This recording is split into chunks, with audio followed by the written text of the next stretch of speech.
Oke, assalamualaikum warahmatullahi wabarakatuh. Berjumpa lagi dengan saya Galang Susanto ya. Kali ini kita akan belajar bareng. Kita akan membahas atau mengulik lebih dalam, Nah sih, sebenarnya kita akan belajar pengenalan dasar tentang constraint layout. Jadi teman-teman yang baru belajar atau mengenal constraint layout, tetap tonton video ini ya. Oke. Sebenarnya constraint layout itu kita pasti sudah pernah memakai ya. Saat kita membuat sebuah activity baru, otomatis Android Studio akan membuat sebuah parent yang namanya constraint layout ya. Dia otomatis karena constraint layout itu adalah layout yang sangat di apa ya, ibaratnya dianjurkan oleh Android atau Google sendiri. Karena apa? Karena kita bisa membuat layout yang fleksibel dan performanya lebih baik dan cocok untuk menyelesaikan komponen UI yang kompleks gitu ya. Oke, jadi di sini saya ada sebuah contoh UI ya. UI di sini UI login. Kita akan membuat tampilan semacam ini, tapi bedanya kita menggunakan yang namanya constraint layout ya. Kita menggunakan constraint layout. Langsung saja, bagi teman-teman yang merasa bingung constraint layout, saya jelaskan sambil kita bermain di Android Studio. Tapi kali ini kita tidak akan bermain di tab teksnya di sini. Kita akan bermain di desain. Nah, ini salah satu keuntungan dari constraint layout. Dia sangat fleksibel sehingga kita sangat bisa mudah ya mengganti atau menambahkan komponen yang ada di dalam palette atau widget-widget ke dalam constraint layout. Kita sangat mudah memindahkannya. Contohnya seperti ini ya. Oke. Ini adalah bawaan ya. Kalau di run otomatis dia ke sini. Nah, kita coba lihat, kita pelajari dulu bawaan dari activity yang dibuat oleh Studio. Nah, ini udah menerapkan constraint layout nih. Jadi constraint layout itu minimal dia mempunyai constraint terhadap parent, minimal ada dua, yaitu vertical dan horizontal constraint, dan vertical constraint dan horizontal constraint ya. Kita coba tarik yang lain, kita buat widget di sini. Nah, saat kita menariknya ke dalam constraint layout, otomatis di sini masih ada error ya. Kalau di komponen tree-nya dia ada merah-merah di sini. Terus kalau di bawah di sini juga sangat jelas sekali. Nah, ini missing constraint, ini constraint layout. Nah, kenapa dia error? Dia di sini dia tidak ada horizontal constraint dan vertical constraint. Nah, untuk membuat horizontal dan vertical constraint itu sangat mudah sekali. Di sini ada itu ya. Kelihatan enggak? Bentar. Ada apa namanya? Buletan-buletan. Nah, terus dia ada seperti kayak tali. Ini langsung kita tarik ke atas saja. Nah, kalau kita tarik ke atas, otomatis dia akan constraint terhadap parent di bagian atasnya ya. Terus kalau kita tarik ke samping, oke. Sebelum itu coba lihat di samping kanan constraint. Dia ada keterangan top constraint of top of parent. Jadi dia udah mempunyai vertical constraint yang dia constraintnya ke parent topnya. Selanjutnya kita buat lagi horizontal constraint. Otomatis dia akan constraint ke horizontal ke parent sebelah kanannya ya. Oke. Di sini juga dia otomatis errornya dia tidak akan muncul lagi ya. Tidak akan muncul. Nah, terus di constraint kita juga bisa mengatur margin terhadap parent yang kita set tadi. Kalau kita ubah 8 dp, 8 dp ke atas dan ke kiri itu ya. Kita juga bisa narik lagi ke kanan lagi ke atas, terus sangat fleksibel. Ini kan di tengah ya, kita coba kita constraint terhadap komponen tag view yang ada di bawahnya, otomatis dia akan berada di atasnya ya. Kalau dia ditarik, kayak dia tidak akan melebihi yang di atas. Kan di sini, biarkan di sini. Oke, intinya gitu. Oke, kita coba lihat yang tadi ya. Layout tadi di sini ada logo, terus ada copywriting, ada ini apa, username sama email sandi. Oh, login ini ya sebelah kanan. Oke, berarti kita buat yang namanya, yang pertama adalah kita perlu widget image view ya. Nah, untuk menarik ke constraint itu sangat mudah, kita tarik.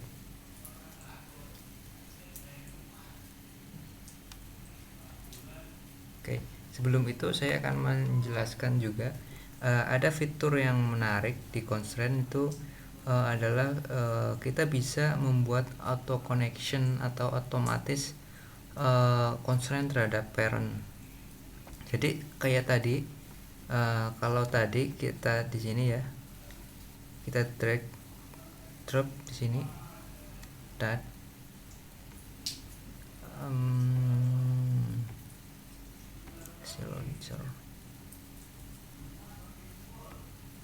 kita tarik di sini ya, otomatis dia belum mempunyai constraint atau apa-apa. Di sini masih menggunakan horizontal constraint dan vertical constraint ya.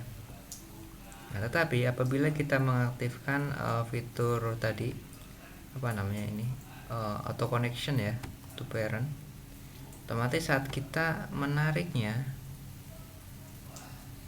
oke, di sini ada garis, otomatis dia akan mempunyai constraint, langsung dibuatkan constraint. Di sini dia otomatis punya constraint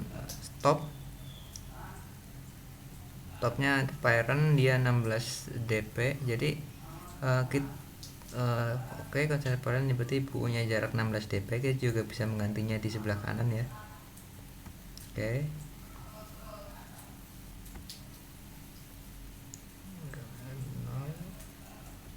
Oke, kita biarin di dalam constraint widget di sini ya. Itu ada juga yang namanya bias. Nah, jadi bias di sini ada dua sebenarnya, ada horizontal bias sama vertical bias juga. Kalau kita ingin muncul vertical bias, otomatis dia harus punya yang namanya vertical tadi, apa, vertical constraint ya. Otomatis di sini ada bias. Jadi bias itu dia akan menempatkan sesuai dengan kayak ibaratnya kayak ada nilai dari 0 sampai 100 ya. Kalau 0 otomatis dia akan masuk ke paling atas. Kalau 100 dia otomatis akan yang paling bawah ya. Kalau ingin tengah-tengah, tinggal teman-teman kasih di sini. Oke, dia otomatis akan tengah. Nah, ini. Karena saya tidak pengen pakai bias, saya hapus. Untuk hapus constraint ya, di sini ada silang delete bottom constraint. Kita hapus saja. Oke. Udah jadi kan? Di sini ada apa? Ada logonya ibaratnya. Terus ini yang ini dihapus saja ya, belum perlu. Terus kita buat tag view. Di sini tag view. Oke, tag view di sini kita atur, otomatis dia akan punya constraint start dan constraint end ya, atau bisa disebut constraint left and right lah, bisa juga. Nah, kita perlu vertical constraint nih, masih ada error. Untuk membuat vertical constraint, kita cukup menarik yang bundar-bundar yang di atas ya, kita concern terhadap apa, bisa terhadap parent, hasilnya akan seperti ini. Bisa juga kita constraint terhadap komponen lain di dalam constraint tadi. Jadi ketika kita klik yang bundar tadi kan ada pilihan nih mau constraint kemana. Kita juga bisa constraint ke komponen yang atas ya, yang logo tadi ya. Nah, ada logo, terus di sini tinggal dikasih jarak deh. Oke, dikasih jarak. Kalau dia pengen menengah berarti otomatis dia tinggal kasih biasnya yang 50 ya. Otomatis dia akan tengah. Coba kalau rotation ya, kita buat landscape, dia juga akan menengah juga. Nah enaknya ini sih, constraint layout kita mudah sekali mengatur layout.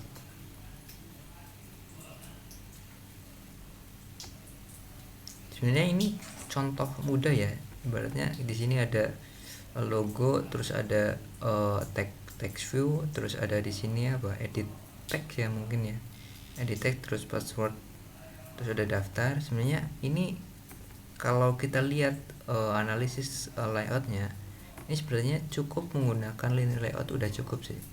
Tapi kalau misalnya apa, layoutnya rumit, misalnya apa ya, layout yang rumit, misalnya aplikasi Gojek deh, Gojek gambar ada nggak ya, cek dashboard ada nggak, dashboard ini ya.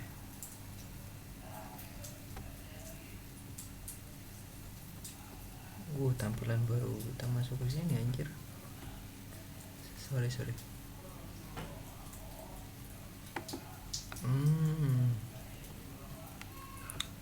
blur coy. Bentar ya, jangan Gojek deh, Bukalapak aja.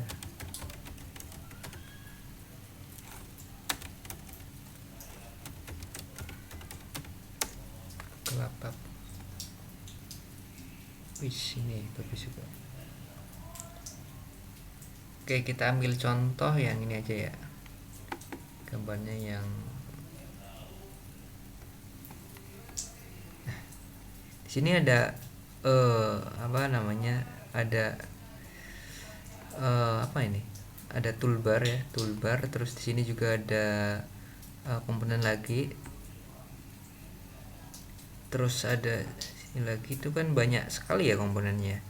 Jadi kalau kita sudah membuat aplikasi yang sangat rumit, itu kita sangat bisa dimudahkan sekali dengan adanya constraint layout ini.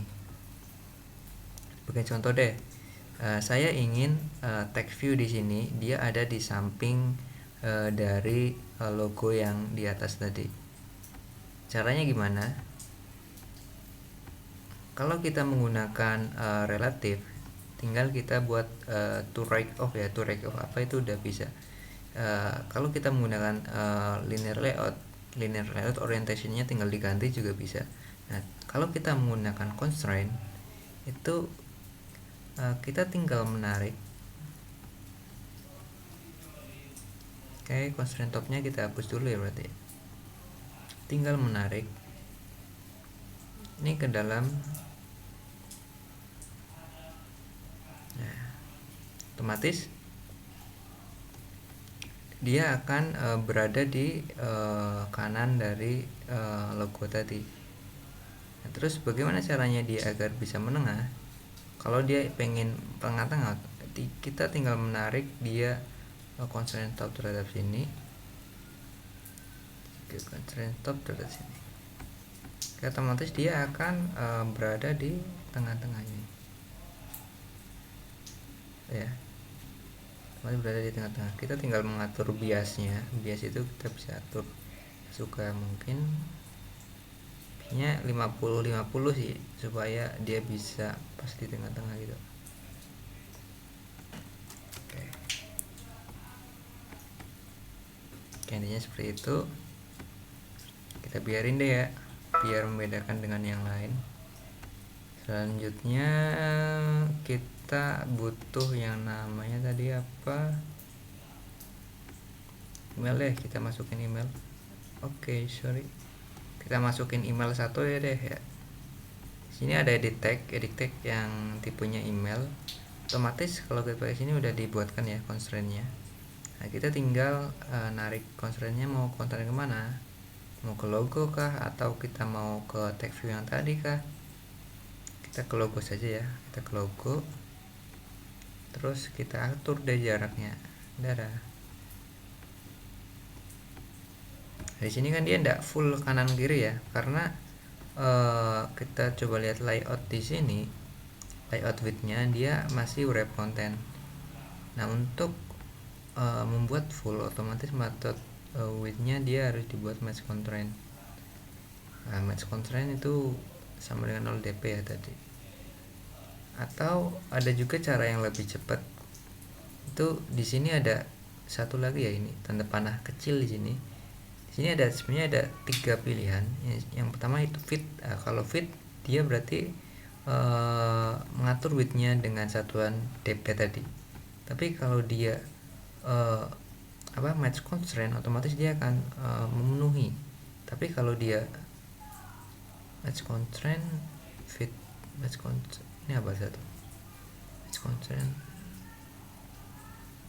Nah, ini namanya wrap content ya. Kalau wrap content dia akan masuk sesuai dengan kontennya tadi.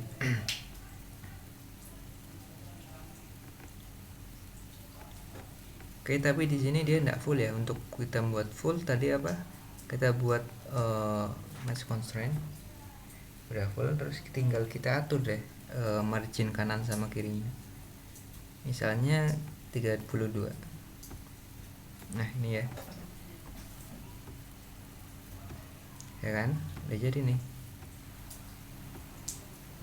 Selanjutnya kita buat lagi password deh ya. Cepet banget sih. Nah, tinggal misalnya kita dia udah ini ya. Ya, teman-teman nggak mau nih buat satu constraint kanan sama kiri, agak ribet. Tinggal teman-teman tarik di sini. Dia constraint terhadap constraint n-nya dia terhadap tag yang di atas. Terus dia juga constraint start-nya dia terhadap start yang di atas. Oke. Otomatis dia akan berada di tengah-tengah. Nah, tapi di sini dia masih ada error karena vertikalnya belum kita atur. Kita atur di sini deh. Kita kasih jarak 32 dp ya. Sebenarnya jarak ini ada satu fitur lagi, yaitu di sini ada yang namanya default ya. Default margin. Kita bisa buat atur default marginnya. Misalnya default margin 24 ya. Otomatis ketika kita menariknya, otomatis dia akan masuk default margin. Dadah, langsung di 24. Oke, kita ulangi lagi ya, coba. Kita pakai default margin. Udah ya, otomatis dia akan mempunyai jarak 24 dp terhadap bagian yang di atas. Nah, ini masih belum full ya kanan kiri, karena di sini kayak tadi dia masih ya wrap content. Untuk membuatnya kita buat menjadi match constraint. Oke, otomatis dia akan full kanan kiri ya. Kalau kita buat rotasi, jadi tampilannya juga dia akan full ini.